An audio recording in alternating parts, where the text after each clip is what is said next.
Welcome to Marvel Us Disney. Welcome to Marvel Us Disney, the podcast that discusses most of the recent doings at one of the more interesting divisions at the Walt Disney Company, which is, of course, Marvel Entertainment.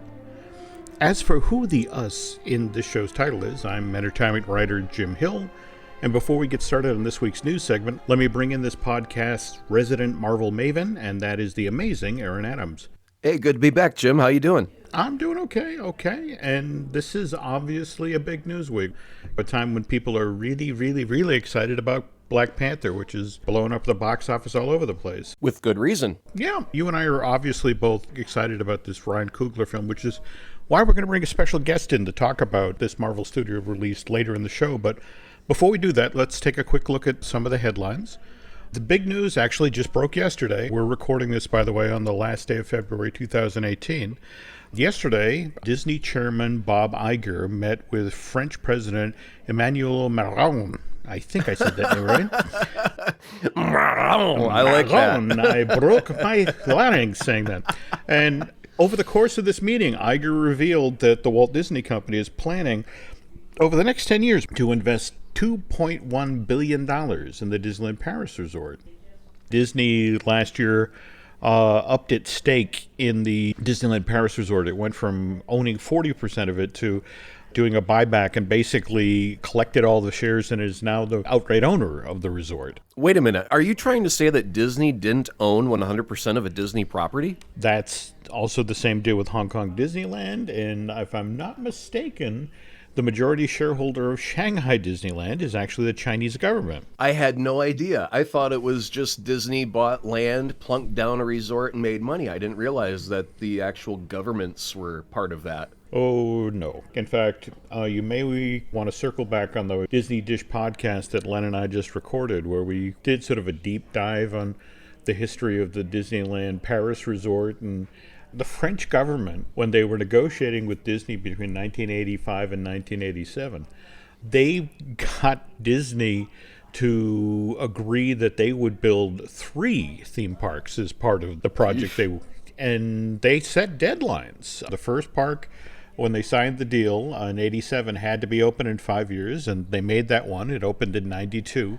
Trouble is they ran into financial issues right off the bat, and the bankers and the investors are like, yeah, that's really unfortunate. You still have to have Park 2 open by the 10th anniversary of the opening of the resort. And they gave Disney no wiggle room. They had to get their new studio park open by 2002. Wow. The original terms of the deal were that they had to have Park 3 open by 2017. And if you want to find out how Disney got out of that, you better go listen to the podcast.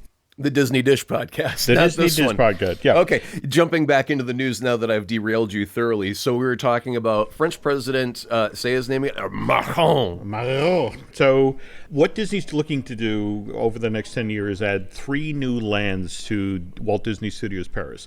The first is going to be a clone of Galaxy's Edge. That's the Star Wars-themed land that Disney's right now in the process of building at Anaheim. There's one version, and in Orlando they're building another one at Disney Hollywood Studios. There's also going to be a land dedicated, surprise, to Frozen. Mm-hmm. But what's really cool about this is the third land is going to be built around characters in the Marvel Cinematic Universe. Yes. In much the same way that Disney wanted to save money as they were making Galaxy's Edge, Hong Kong Disneyland is building a giant Marvel complex that kind of keys off of their Iron Man experience ride. And they're gutting their Buzz Lightyear ride and turning that into an Ant-Man and the Wasp ride-through shooter. But right outside, beyond the train tracks, just outside of Tomorrowland, between now and 2023, I want to say, they are building what looks like the Avengers headquarters that we saw at the end of Civil War? Yeah, Civil War had that at the end. Okay. Yeah, the giant complex out there in the woods. Cool. So Disney's famous for when they're going to build a new land or expand a park, they release these pieces of concept art that have just enough detail to convince you you're actually looking at something, but are just vague enough that when they change their minds later, it's like, well, no, what are you talking about? We never planned on building that. But the interesting thing is if you look at the art and you look at the Marvel section, it looks like they're going to be duplicating the giant Avengers show building that they're building for Hong Kong. So it's going to be interesting to see what happens there. Speaking of other Marvel-related things, we're about to get into March, and what comes back in March but Agents of S.H.I.E.L.D. Are you excited, or are you kind of over S.H.I.E.L.D. at this point? You know, I kind of enjoyed the whole Kree blown-up Earth arc. I've liked Season 5 a lot more than, and Ghost Rider was great in Season 4, but there's those stretch points where it just seems like they're in a lull for the mid-season part. And the Season 5 has felt a bit tighter than previous seasons, so I've enjoyed it a bit more. So I'm still looking forward to see how this wraps up. Yeah, and in fact, it's interesting you use the word wraps up. Exactly. ABC moved Agents of S.H.I.E.L.D. out of its normal Tuesday slot this past season and actually took Once Upon a Time, which for years it aired on Sunday night, and they sort of clapped them together in sort of paired them up with the notion that they were going to turn Friday night on the ABC schedule into sort of a destination for fantasy and sci-fi fans, and it's been a disaster. Both shows have never gotten lower ratings. Once Upon a Time just announced that they're shutting down production after 7 seasons this year. Given what just happened with Inhumans, where That bombed hard. They haven't actually announced that it's canceled. They're just not going to mention it like a relative they're ashamed of. Yeah, we don't talk about Uncle Johnny anymore. Yeah, so it's killing me because it looks like Agents of S.H.I.E.L.D. is probably going to close up shop with its 5th season. Do you know if they take streaming into account in their decision-making? I know that for the most part, they only base their ratings in the ratings war on the actual viewers of the actual television broadcast signal and the cable version of that.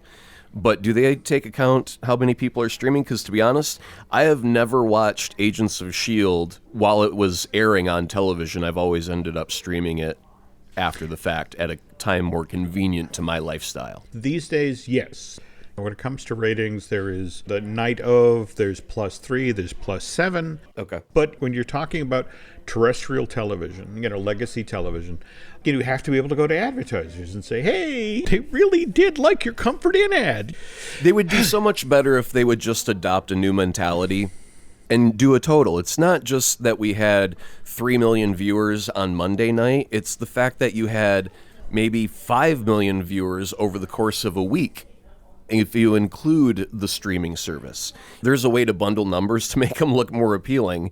Even though in the ratings they may be failing, there's the streams, and then you can also go, and also the pirates downloaded us 1 million times too. So people like the content, they just aren't getting it the right way. It's funny you talk about this because just this past week, Disney's been talking about the streaming service that it's looking to launch in 2019. I mean, this year they'll be launching an ESPN variant on it, but next year they're doing a streaming service in direct competition with Netflix. Right. And one of the things that just bubbled up this week is they're looking to revive The Muppet Show as part of the streaming service. Yeah. That's good news, right? It is, but here's the thing. The 2016-2017 season on ABC, they brought in Bill Prady, the guy behind The Big Bang Theory, who had written for Muppets back in the day, and Disney was so excited that they got the Big Bang Theory guy, who had a history with the Muppets, and he was going to write Hurt on them. And they launched the show, and it started off with an audience of 6 million, and by the time they pulled the plug on it, was down to 3. Mm-hmm. Now, if you talk with the Muppet people, when they were originally pitching this idea, everyone forgets that when we did the original Muppet Show back in 1975, we were syndicated. So we just had to do well in our individual regional market. And that's why the show lasted 5 years. Right. Whereas when they did the Muppets Tonight in 95 or thereabouts, what ended up happening was that it lasted 2 seasons. And to be honest, the second season was just a gimme. Right. And every other attempt of being on the networks it's just sort of like, look, the Muppets take a while to get started. I mean, in fact, if you look at that first season of the original Muppet Show from 1975, I mean, Piggy wasn't a character. It took them a while to figure out how to do the show. Right. It only became a real monstrous cultural hit in season 3, 4, and 5. The thing is, the Muppet Studios people were like, can we just go to Netflix? Why, if we go to ABC, we're going to have ratings, and it's going to take us like 10, 15 shows at least to figure out the show. Right. And no, ABC got very indignant about it. Like, no, wait a minute. These are the Muppets, and we should get first dibs, and why are they going to Netflix? And so, in the end, Disney bowed to ABC, and all right, fine, you have the Muppets. And now here we are just 2 years later, and oddly enough, here's Disney's response to Netflix, and guess where the Muppets are going to end up. Right. And I would bet you, Aaron, that this is the Muppet Show that's going to succeed. Now, mind you, one of the reasons that it's probably going to succeed is that rather than being backstage at a talk show, I mean, that's the thing people talked about. The last iteration of the Muppets is it was really sort of the Muppets version of The Office. I mean, right, yeah. And evidently with this one, they're going right back to the old format. It's going to be a variety show and put the characters right back where people want them. I remember watching the Muppets growing up as a kid, and I think today you got to make a creative choice. You can either target the kids like you did back in the day, or you can target the fans that were kids back in the day. And if you're targeting the kids that were fans back in the day, those people are adults now.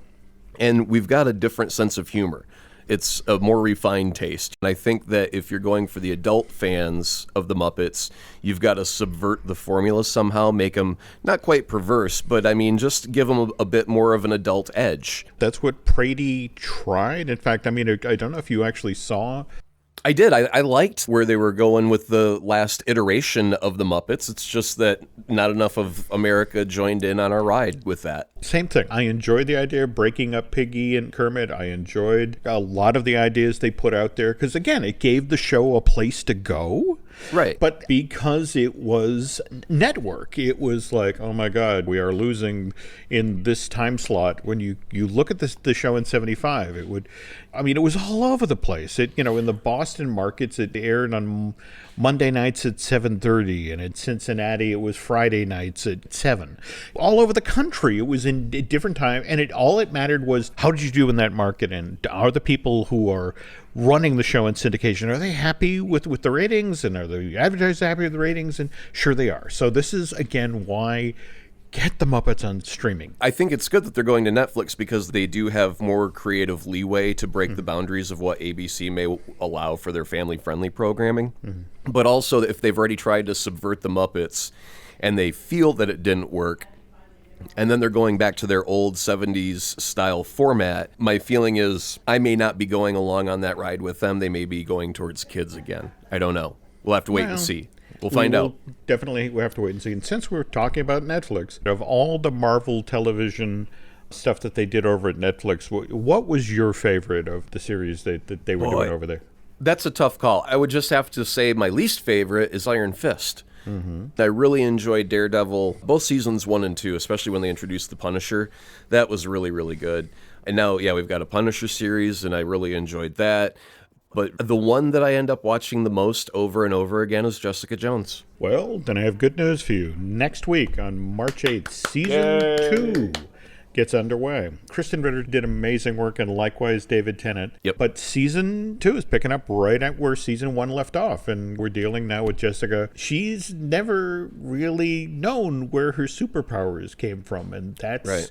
Kind of what they'll be exploring this season. A little bit of a plot thread to wrap up there. That's cool. There we go. Oh, as of this afternoon, Black Panther has just become the 20th highest grossing film in North American history. It's $421 million, and that's in 12 days? Just 12 days. That's amazing. It's already blown by the box office of last year's hit, Wonder Woman, and kind of ticking off the folks at Pixar because it just also blew by their 2010 smash hit, Toy Story 3.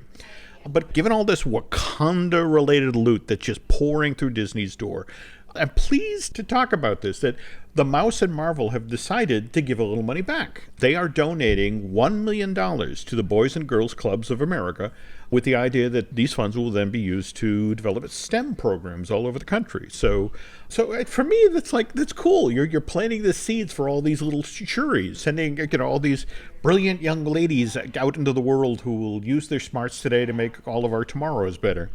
It's nice to have a hero that inspires beyond punching, kicking, flying, and shooting, but about thinking and science. We are less than 10 weeks away now from the release of Avengers Infinity Wars, which is supposed to be the longest film that Marvel Studios has ever produced. Not surprised by that.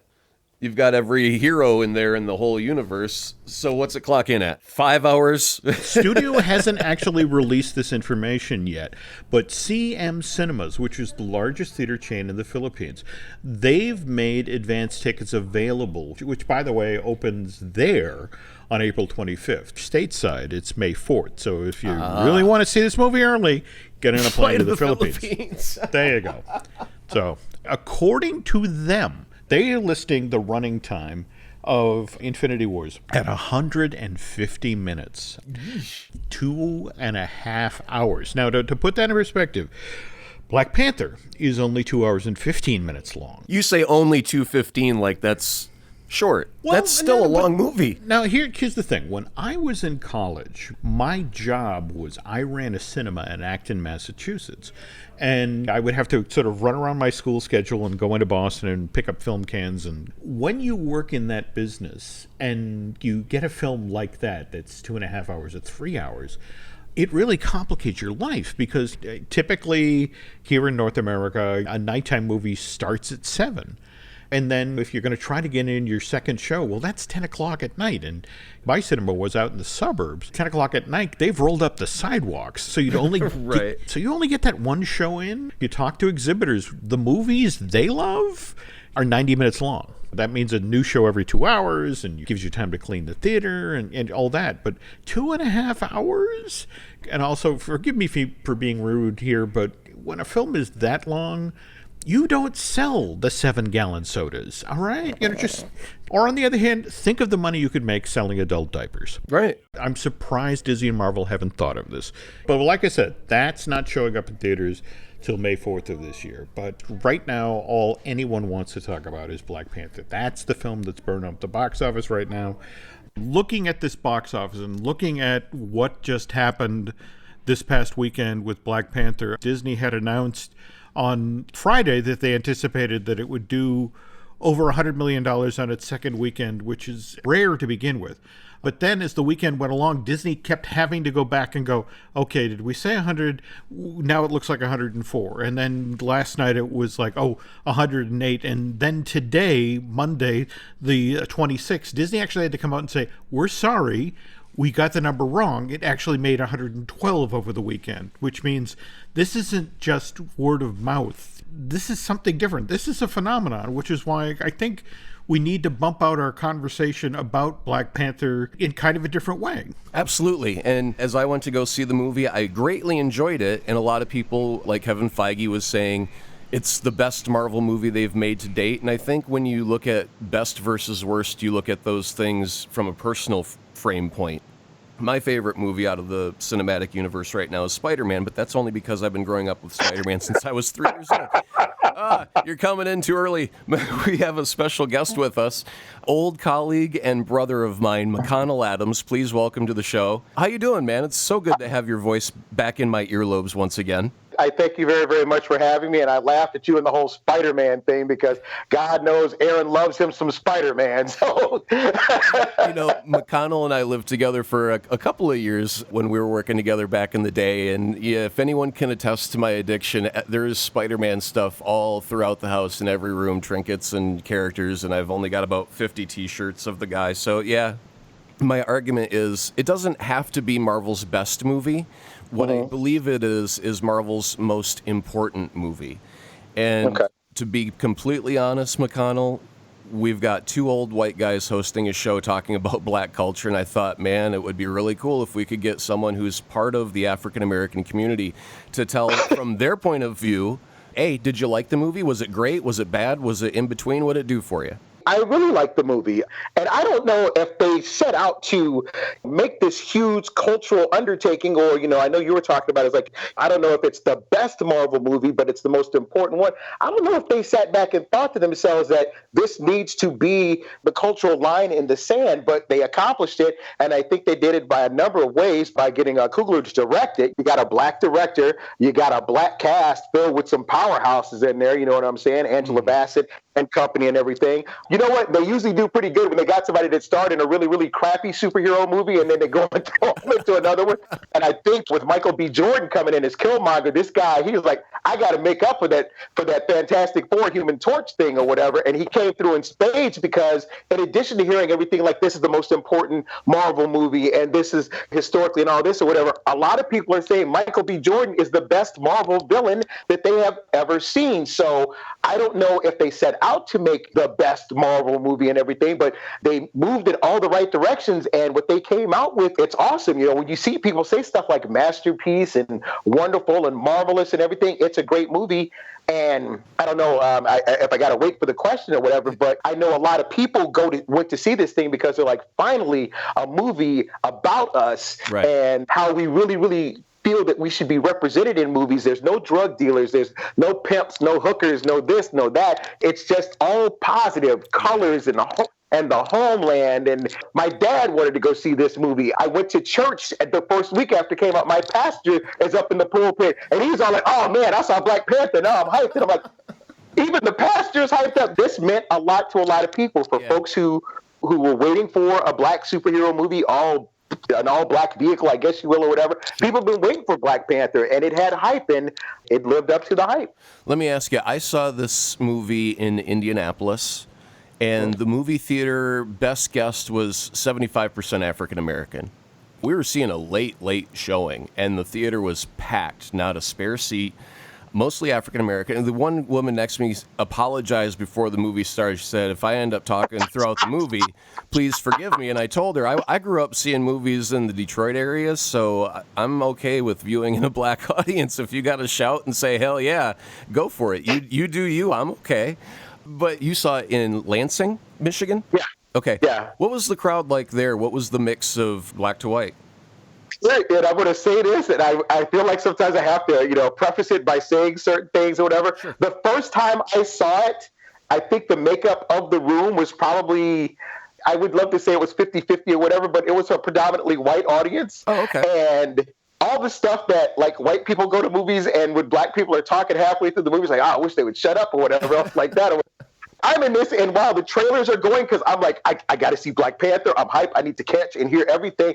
There's this group of chicks behind me and their boyfriends, and they're talking about doing something like in Buffalo, and I just kind of wanted to turn around and like, could y'all shut up? You don't understand how this movie is to me. And in all honesty, I think I didn't enjoy the movie as well as I did the second time because I went and saw it with my little brother, and he's like 30-something or whatever, and like I got another brother there with me. We were both looking at this, and we're like, he leaned over and he goes, man, this is the dopest thing I've ever seen, So I don't know, maybe it's like where you saw it, who you saw it with and everything.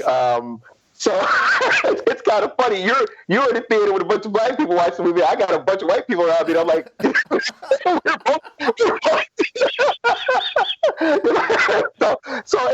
it's crazy that way, but it's interesting how that affects you, like who you see it with and how comfortable you feel with it. It's like, can I enjoy this? And, are people looking at me like, uh-oh, is the Black guy going to be pissed if this isn't right? Or remember all the dumb stuff they were talking about on Facebook, like white people got beat up when they went to see it? No, not at all. I got to tell you, it's almost like going to church.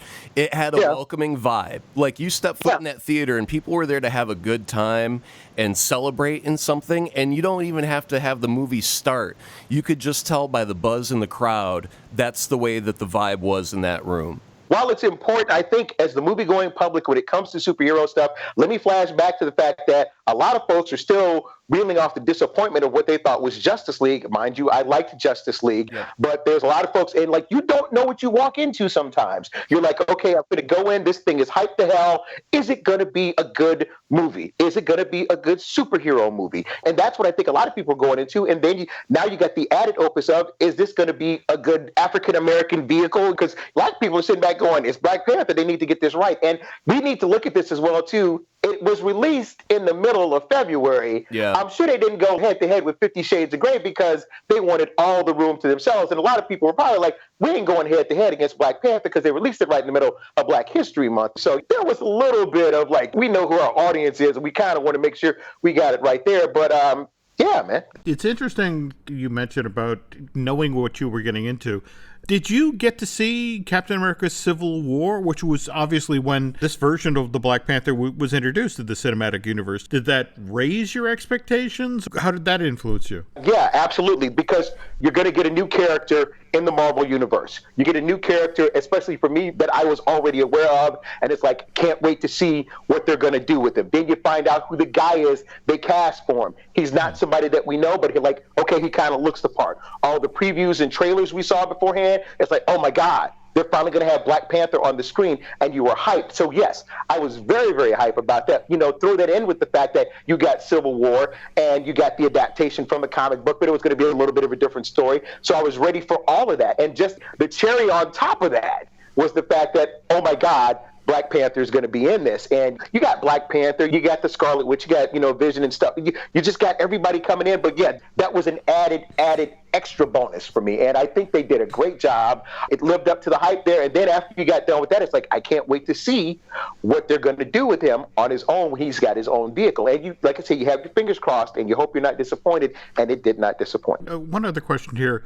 What about the first 15 or 20 minutes or so, where one of the things I really enjoyed about this movie was he was surrounded by these ridiculously strong Black women who were almost dismissive of him. Did he freeze? He froze. That stuff. And then to plow straight into getting to see Wakanda, where it's this wonderful futuristic city, but at the same time with such a great design and so respectful of both the Marvel source material and the culture. I mean, what was it like to have the world set up in that fashion? I mean, obviously you had an action scene in the middle of all that. I think you bring up a very, very important part. You have a Black man or an African-American man who is the main center point of this, and he is the king, and he is the main hero. But he's also surrounded by these very nurturing, very strong Black women. As a matter of fact, and I'm going to mess up names and everything or whatever else like that. You got the general, you got his mother who is the queen, you got his sister who is head of the tech division and everything else like that or whatever. So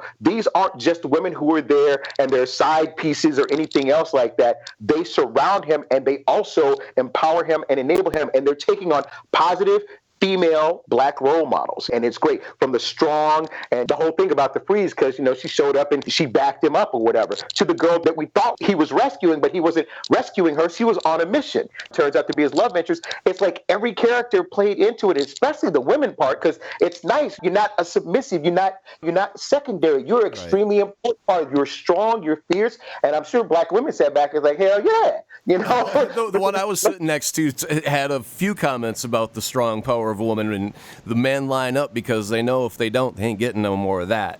And I was like, right on, sister.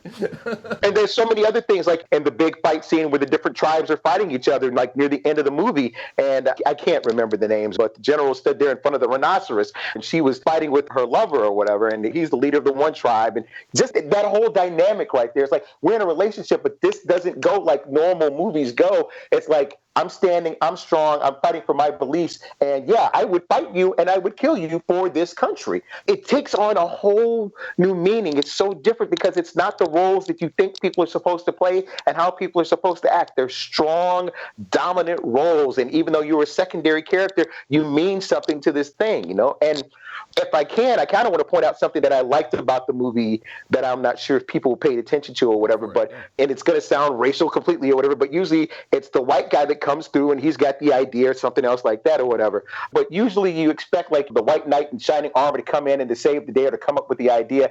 You had part where T'Challa's sister is talking about, oh, you brought me another broken white boy to fix. I love that scene. I absolutely love. I mean, I'm so glad you talked about that, because it's like half the fun of this movie was the left turns that we've all seen hundreds and hundreds of movies, and half the fun of this movie was the fact that, okay, haven't seen that before, haven't seen that before, haven't heard that before. And that line just killed me in the theater. That line, the colonizers line, which was that was a pretty strong rebuke there or whatever else like that.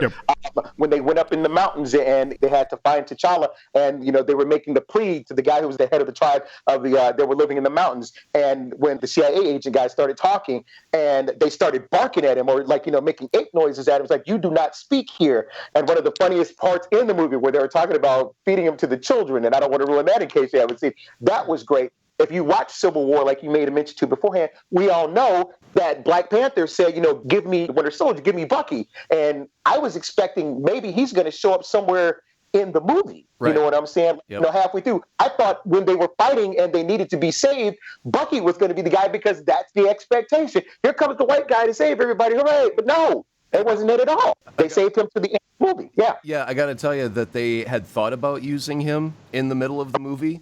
And then the realization hit that they've got all of these African people fighting for their nation, and all of a sudden to have a white guy come out with a machine gun and start killing a bunch of black people may not fly very well for this story. And I think it was a very smart decision because they thought about bringing Bucky in towards the climax. And I think that was a very smart move. Yeah. I also think, too, a lot of people don't know if you read the comic book, Mbaka, I think, or whatever his name is. The guy's in the mountain. He was a tribe that came down and they challenged first for the throne the first time around when they were fighting. His character in the comic book, he was called Man-Ape.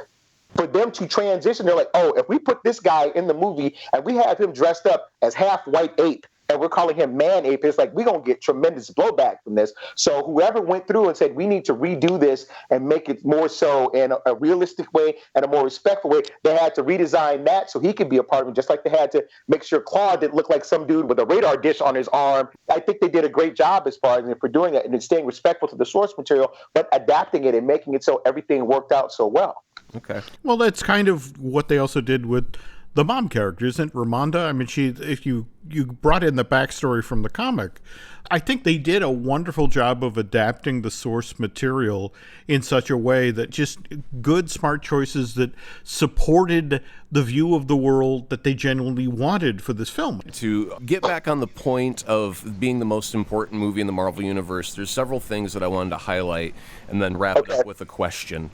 First thing is, you've got an all African-American cast, which was great because you weren't a minority for a change. You were not only the lead, the backup, and all of the supporting players, so that I found that very positive. The strong women need to be re-mentioned again because there's this thing called the girlfriend effect in movies, where if you just look at what a girlfriend adds to the story, usually she's the one that gets abducted, she's the one that falls in the woods and twists her ankles and pleads for help, and it's the white guy that comes to the rescue. All of the women here never once needed help. They were strong. They were almost the backbone and the nurturing system of all of Wakanda. If I could interrupt here for a sec, at Disney California Adventure right now, they actually have a Black Panther meet and greet where he comes on stage in a S.H.I.E.L.D. vehicle and he has 3 members of his Royal Guard.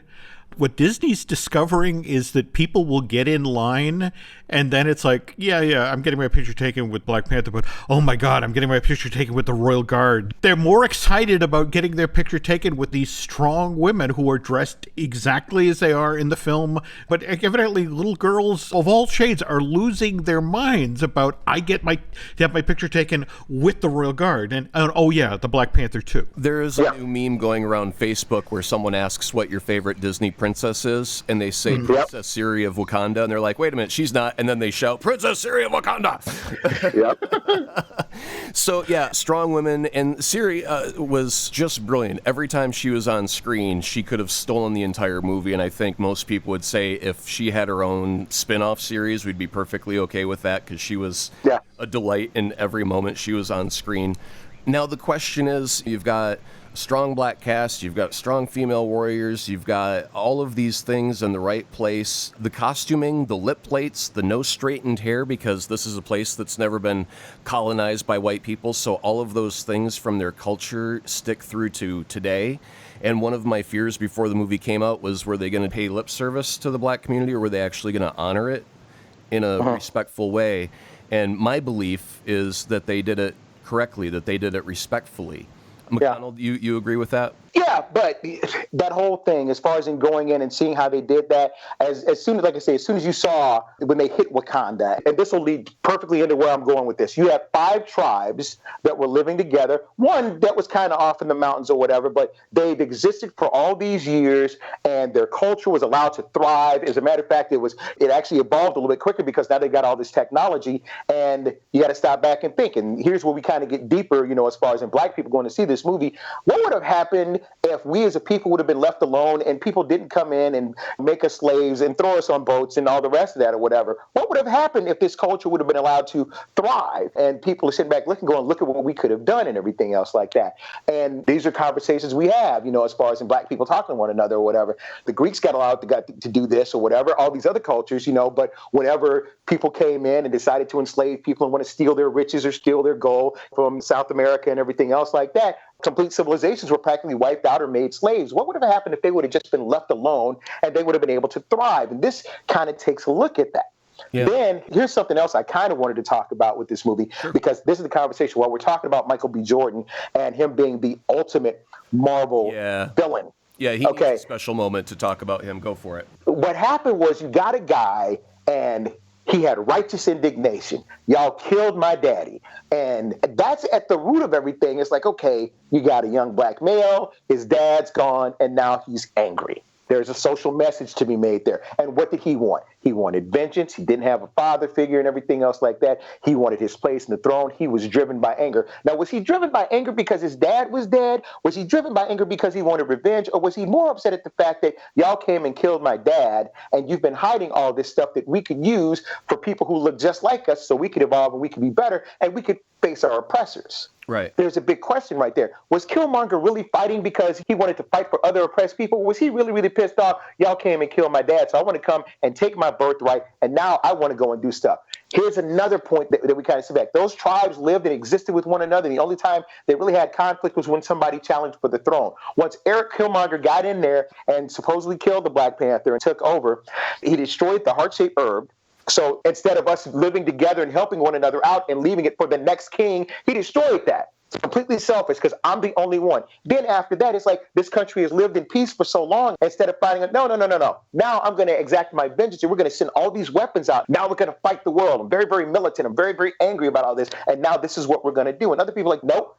And then I forgot what's his name was. He said, this is what they do. He was taught this by the CIA. When you go in, this is how we take over stuff. This is how we take over civilizations. This is what we do. We go in and we get the infrastructure and all the rest of that.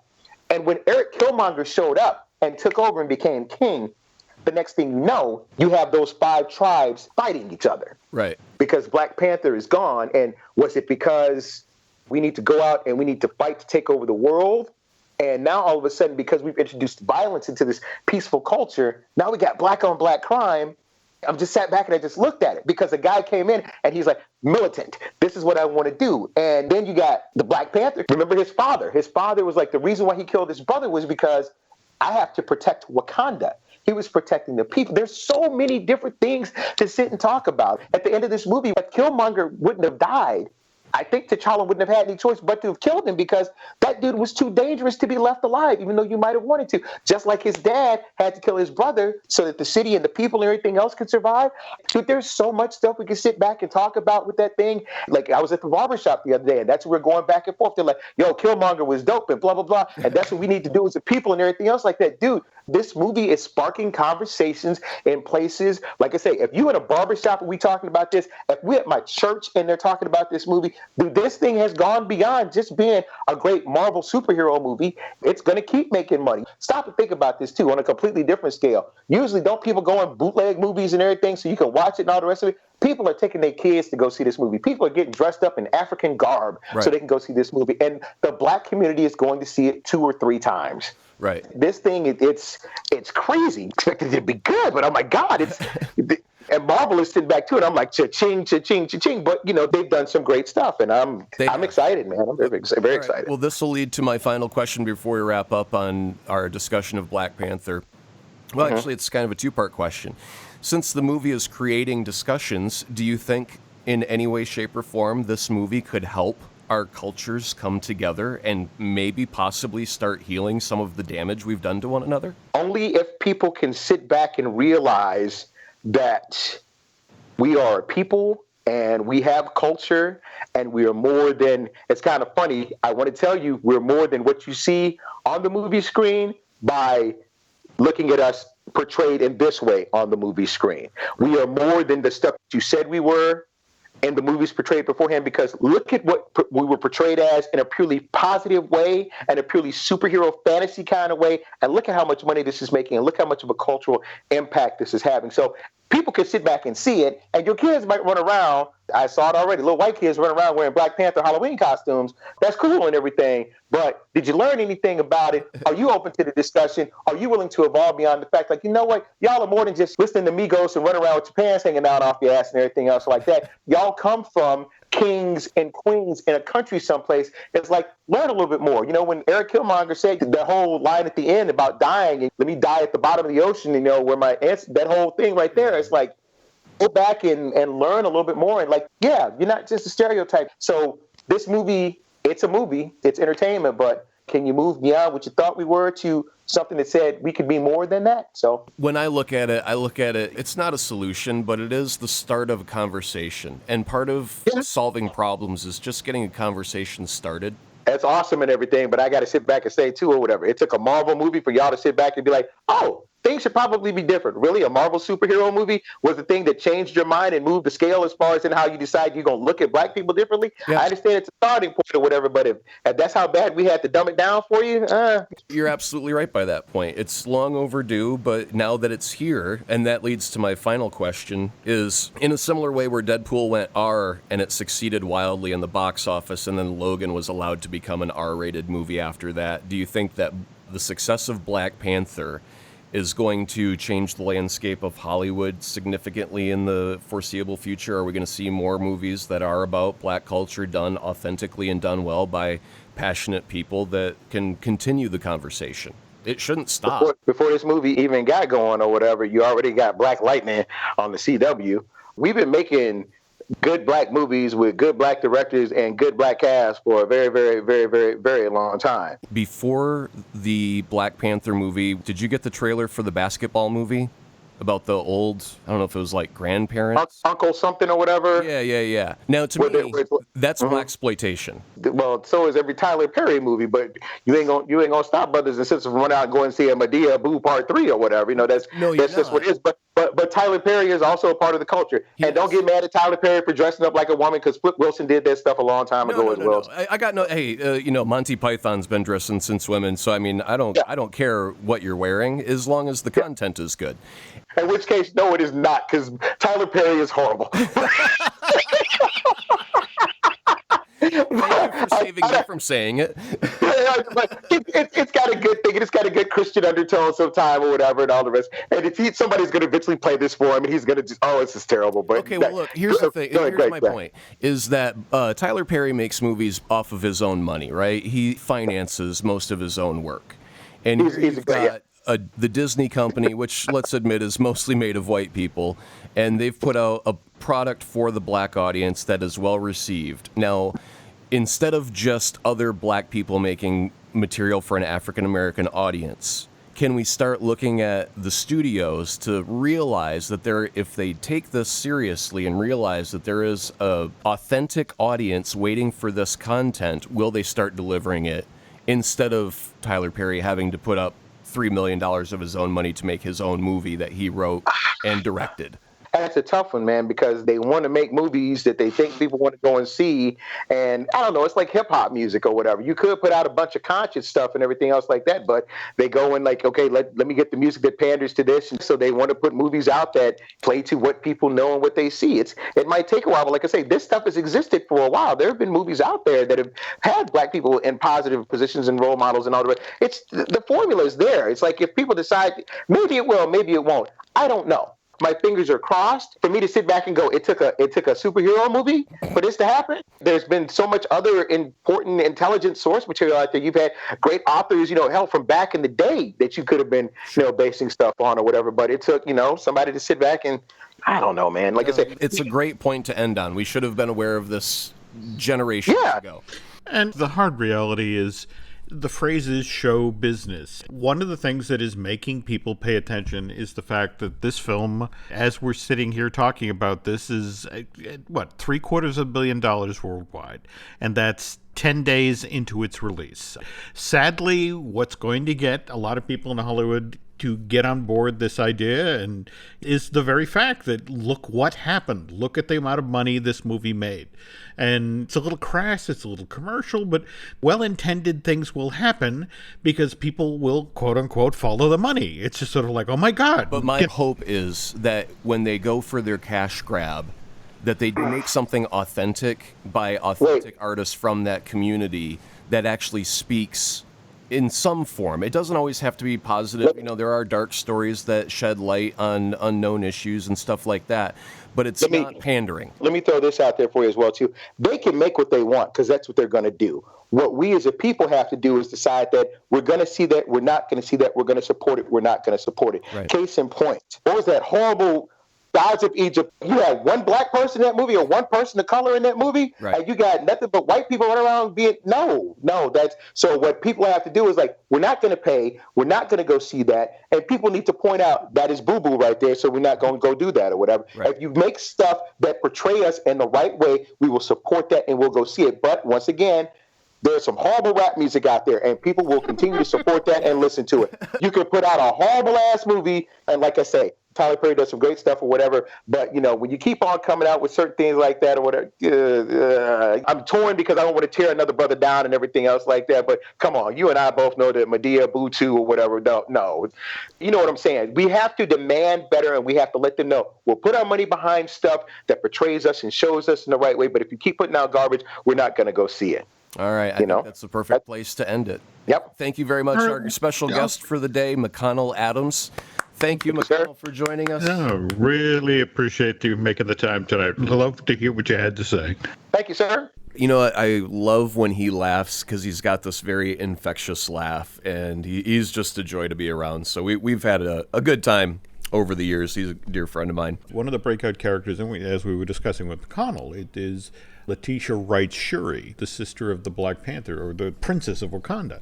But again, you have this brilliant woman of color, and Disney has been trying to figure out how to lateral here. We have just next week, Wrinkle of Time, Disney's big family film opening up, and you've got Storm Reid, a young tween adolescent girl playing Meg Murray, the girl who drives that story.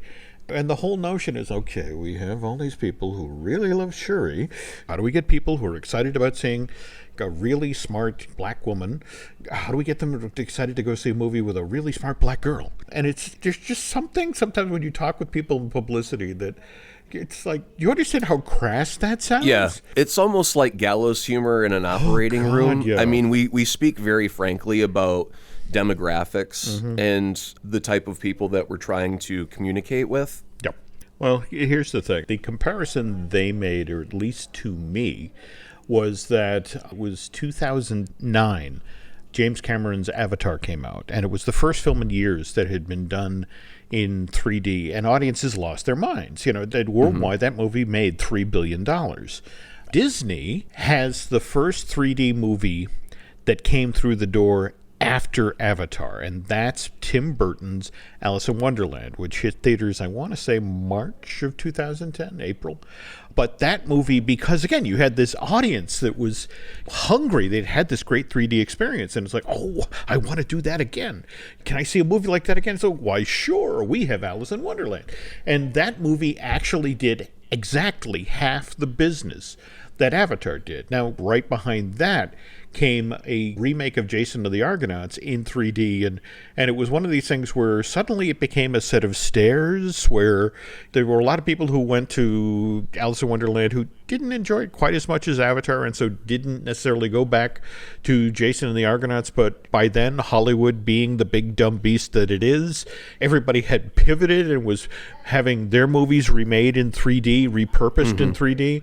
And you can look at the box offices from 2009, 2010, 2011 of all of these 3D movies, and it's honestly a set of stairs. You just watch the grosses drop because it's like, I was really looking to have another experience like Avatar, which Cameron's working on. God, is it 3 or 4 at this point? Honestly, I haven't cared. I never once have I cared about Avatar. I mean, the movie is beautiful. I think the story is a story that's been told several times before in other ways and other stories. So I didn't feel that the story was special in any way. I just thought it was a story that had been reskinned for this beautiful 3D experiment. And so when I found out that he was going to be doing a sequel, and then it was, oh, he's going to do 4 sequels, the whole time I was like, yeah, I don't care. When I found out that Disney was building the land of Pandora or Avatar World or whatever it's called, I never cared. When I found out they were doing a Galaxy's Edge, oh, then my ears perked up. And then in the news earlier when you said they're doing a Marvel land, again, my ears perked up. But I know all of those characters, and both you and Len have mentioned in your Disney Dish podcast, one of the big flaws with Avatar is they're using characters that people don't know. Apparently there's a shaman who's not even in the first movie, he's going to be in the sequel. Well, no, if nobody knows who he is or what his purpose is, you can't be attached to that character.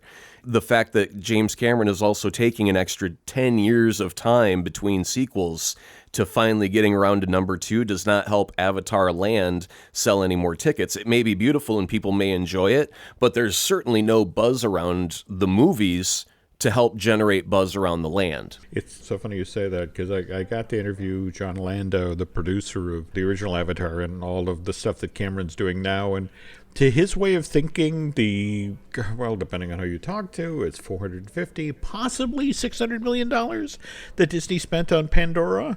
He's like, this is a coming attraction for the next 4 movies. I mean, this is what's going to get people excited about the world and going back there. So, I'm thrilled that Disney built this.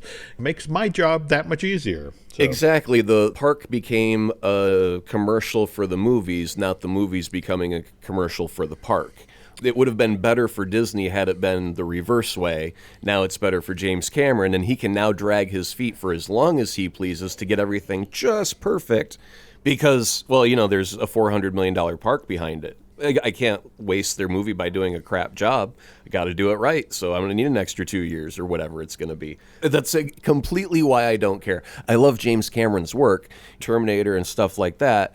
I wish he would do something else that was original and new. Well, I guess we're going to have to wait to see those movies to decide if... Obviously, if there's a $400 million park behind it, he's going to finish doing the 4 movies, and it'll take forever, and he's not going to work on anything else in between here and there, which kind of bums me out, but that's the reality. I'm okay with it. Moving on. He's supposedly restarting the Terminator franchise yet again, and James has supposedly inserted himself back in the process, largely because he producer or director? Well... If it's producer, I don't care. Okay. If he's directing it, great. And if James Cameron has a fresh idea to make the whole thing new and exciting as a director, 100% on board. If he's producing it, could care less. Rather than starting over, folks, we have actually come to the end. I mean, that's the end of this edition.